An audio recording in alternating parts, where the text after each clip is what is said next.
Farg'onada organ xodimlari futbol muxlislarini kaltakladi. Sergey Bezrukov O'zbekiston bo'yicha gaplarga aniqlik kiritdi. Zelenskiy bor kuchi bilan jang qilishda davom etadimi? Hukumat poytaxti havosini yaxshilash uchun nimalar qilmoqchi? Turkmaniston va O'zbekistonning g'arbiy hududlari deyarli suvsiz qolishi mumkin. AQSh yaqin kunlarda Venesuela prezidentini hokimiyatdan ag'darishi mumkin. Ommaviy axborot vositalari AQShning tinchlik rejasi qayta ko'rib chiqishni talab qiladi. Assalomu alaykum aziz vatandoshlar. Siz Rossiyada ishlayapsizmi va hujjatlar bilan qiynalmoqdamisiz? Biz sizga barcha rasmiy, tezkor va ishonchli xizmatlarni taqdim etamiz. Registratsiya, trudовой договор, udemleniya va Turkmaniston fuqarolari uchun 1 yillik ishchi viza. Hammasi qonuniy, ishonchli va eng muhimi tezkor. Batafsil ma'lumot uchun ekraningizdagi raqamlar orqali bog'laning. Turkmaniston va O'zbekiston g'arbiy hududlari deyarli suvsiz qolishi mumkin. Afg'oniston Qo'shtepa kanalini to'liq quvvatga ishga tushirganidan keyin Gigant irrigatsiya kanali qurilishi 2022-yil martda boshlangan. Turkmaniston va O'zbekistonning g'arbiy hududlari deyarli suvsiz qolishi mumkin. Kanal Amudaryo suvining 15% dan ziyodini olib, Afg'onistonning 550 ming gektar quruq yerlarini sug'orishga yo'naltiriladi. Birinchi qism 2023-yilda ishga tushirilgan. Ikkinchi bosqich qurilishi faol davom etmoqda va yakunlanishi arafasida. Qo'shtepa qurilishi hozirning o'zida Markaziy Osiyoda suv tanqisligi muammosini kuchaytirgan. Toshkentdagi Plexanov nomidagi Rossiya iqtisodiyot universiteti filiali dotsenti, falsafa fanlari nomzodi Ravshan Nazarovning aytishicha, agar Rossiya Markaziy Osiyoga suv masalasiga yordam qilmasa, mintaqani ommaviy migratsiya kutmoqda. Hukumat poytaxt havosini yaxshilash uchun nimalar qilmoqchi? Avvalroq prezident Ekologiya vazirligini Ekologiya va iqlim o'zgarishi milliy qo'mitasiga aylantirish to'g'risidagi farmonni imzolagani haqida xabar berilgandi. Hujjat bilan ekologiya sohasi bo'yicha yangi choralar dasturi tasdiqlandi. Yil oxirigacha mazut va shunga o'xshash yuqori ifloslantiruvchi yoqilg'ilardan foydalanishning oldi olinadi.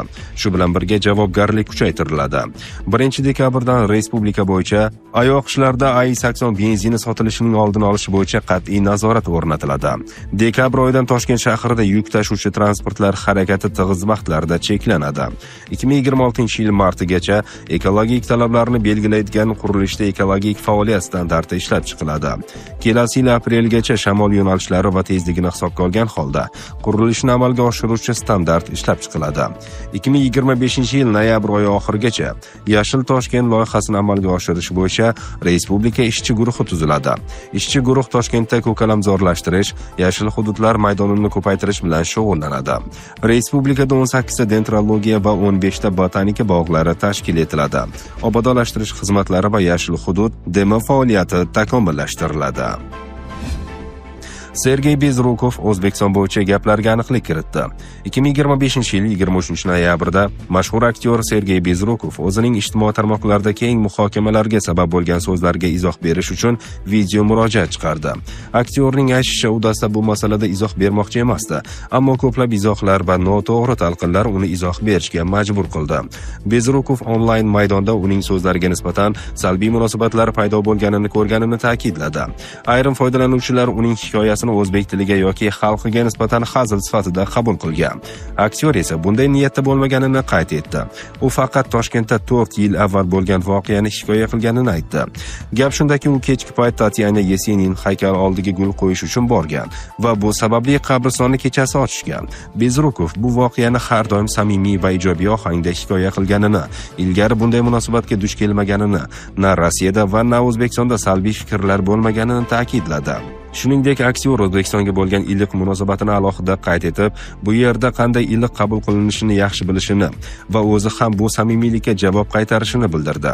U o'z qahramonlarining mashhurligini va o'zbek san'atkori Mahmudov bilan ko'p yillik do'stligini eslatib o'tdi. Murojaatining yakunida aktyor tomoshabinlarni vazminlikka, hissiyotlarga berilmaslikka va shoshilib xulosa chiqarmaslikka chaqirdi. Eslatib o'tamiz, Bezrukovning O'zbekistonga qilgan safar natijasida bergan intervyusi ijtimoiy tarmoqlarda keng muhokama sabab bo'ldi.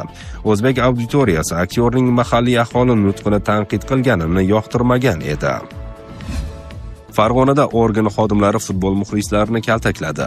Ijtimoiy tarmoqlarda Farg'ona viloyatining Farg'ona shahrida futbol muxlislari huquqni muhofaza qilish organlari xodimlari tomonidan kaltaklangani aks etgan video tarqaldi.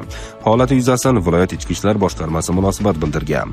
Uning aytishicha, 22 noyabr kuni Farg'ona shahridagi Istiqlol stadionida bo'lib o'tgan Neftchi va Qizilqum jamoalari o'rtasidagi futbol o'yini boshlanishidan oldin stadionning 2-son nazorati o'tish joyida fuqarolar tartib bilan hududga kiritilayotgan vaqtda bir nechta chiptasiz shaxslar stadionga noqonuniy kirishga urinib, temir to'siqlarni olib tashlab, xodimlarning qonuniy talablariga bo'ysunmaslikka harakat qilgan.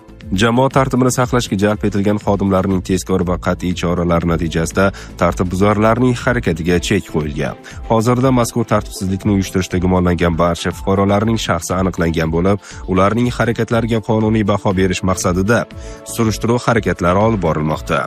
Videoda huquqni muhofaza qilish organlarining niqobli xodimlari tayoq bilan fuqarolarni urganini ko'rish mumkin. Bunga javoban ular organ xodimlariga qarata qo'llaridagi narsalarni uloqtirgan. Futbol o'yinida Farg'onaning Neftchi jamoasi 2025-yilgi O'zbekiston Superligasi mavsumida chempionlikni muddatidan avval qo'lga kiritdi. Vitaliy Levchenko boshchiligidagi jamoa musobaqa yakuniga bir tur qolganda Qizilqum ustidan qozonilgan g'alaba evaziga 24 yillik tanaffusdan so'ng mamlakat chempioniga aylandi.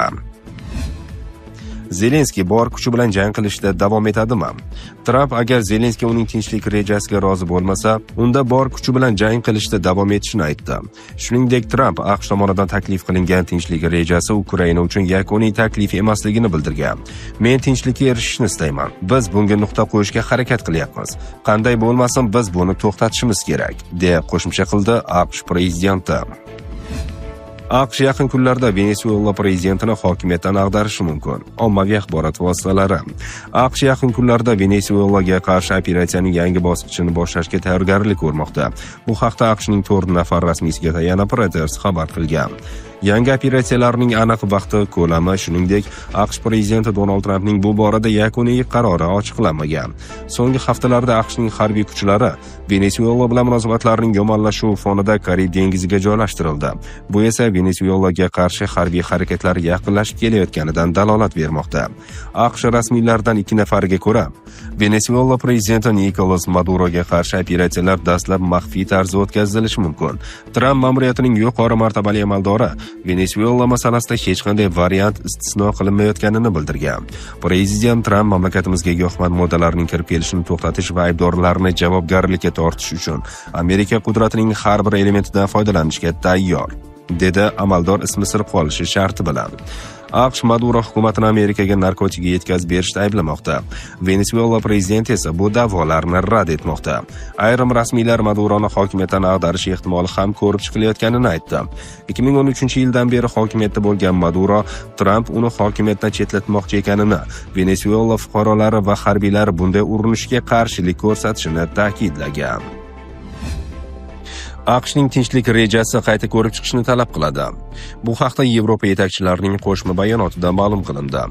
Janubiy Afrika Respublikasida bo'lib o'tayotgan G20 sammitida Ukrainaning Yevropadagi ittifoqchilari AQSh tomonidan taklif etilayotgan tinchlik rejasini muhokama qildi va uni jiddiy qayta ishlashga muhtoj deb atagan qo'shma bayonotini e'lon qildi.